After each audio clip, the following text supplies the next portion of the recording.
Nós ouvimos na primeira leitura da carta de São Paulo aos Colossenses, o apóstolo exortar todos os que foram alcançados pela ressurreição de Cristo. Quem aqui foi alcançado pela ressurreição de Cristo? Todos nós, né?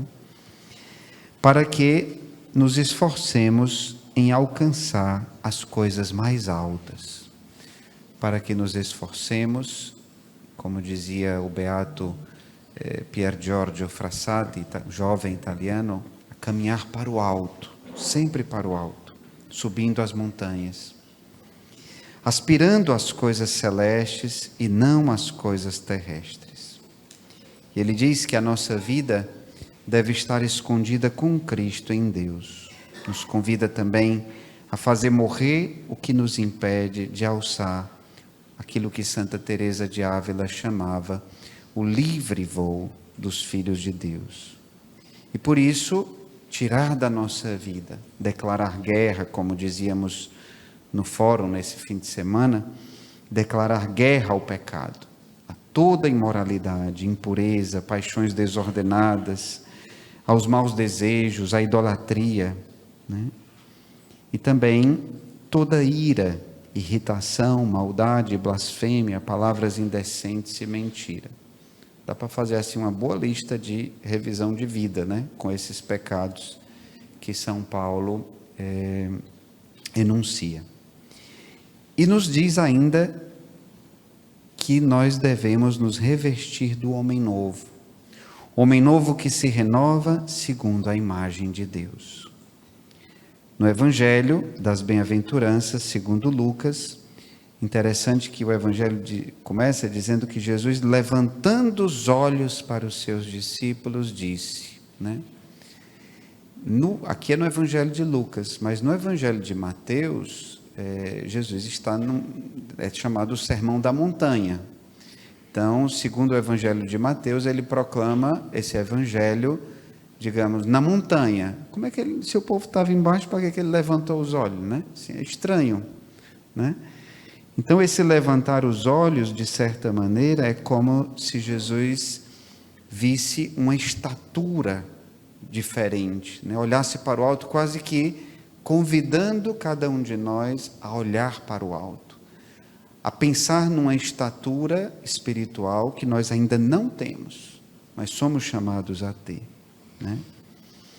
As bem-aventuranças, elas são um autorretrato de Jesus. Elas nos descrevem como Jesus viveu no meio de nós. Quem como ele foi pobre, né, foi perseguido, né? Elas são um autorretrato de Jesus. Vamos pegar uma das bem-aventuranças.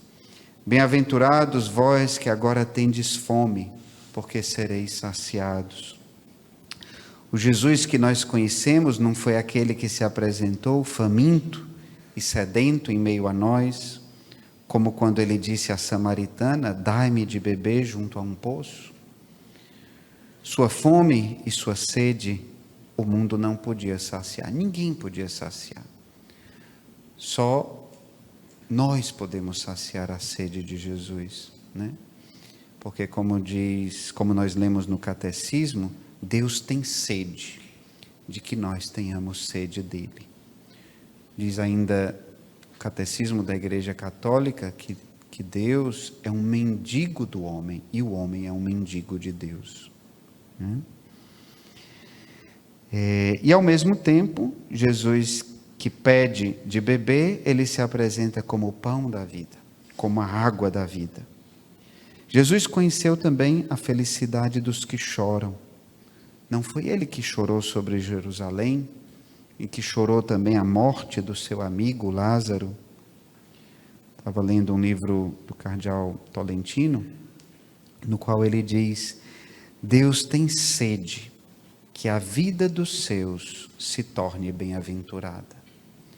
Deus tem sede que a nossa vida se torne bem-aventurada, uma vida feliz. A bem-aventurança que nos salva é o excesso do amor de Deus. Uma dádiva, um dom além de todas as medidas. É esse assombro de amor que que nos levanta, que nos relança quando nós estamos desanimados. A consciência de que Deus nos ama com a forma das bem-aventuranças é o que nos permite florescer na nossa vida. Um Deus que nos ama se fazendo pobre, chorando, abraçando as aflições, sendo perseguido, né? Deus não desiste, diz ainda o cardeal Tolentino, Deus não desiste de dizer a toda a vida, a todos os que vivem, a dizer a mim e a você, e a todos os pobres, aflitos, perseguidos desse mundo, que a tua vida, que a minha vida é querida e bem-aventurada. Dizer isso para nós, que a nossa vida é uma vida querida, que a nossa vida é uma vida bem-aventurada, essa é a sede de Deus. Hoje estamos celebrando a vida de algumas pessoas aqui presentes, né? Pensar nisso é importante, né? Deus não desiste de dizer a toda a vida que ela é querida e feliz. E dizer isso para nós hoje, especialmente para aqueles que hoje fazem aniversário, é a sede de Deus. A sede de nos dar o seu amor, de se dar a nós. Como é que Deus sacia a fome dele? Se dando a nós como alimento, como ele fará na Eucaristia. Louvado seja nosso Senhor Jesus Cristo.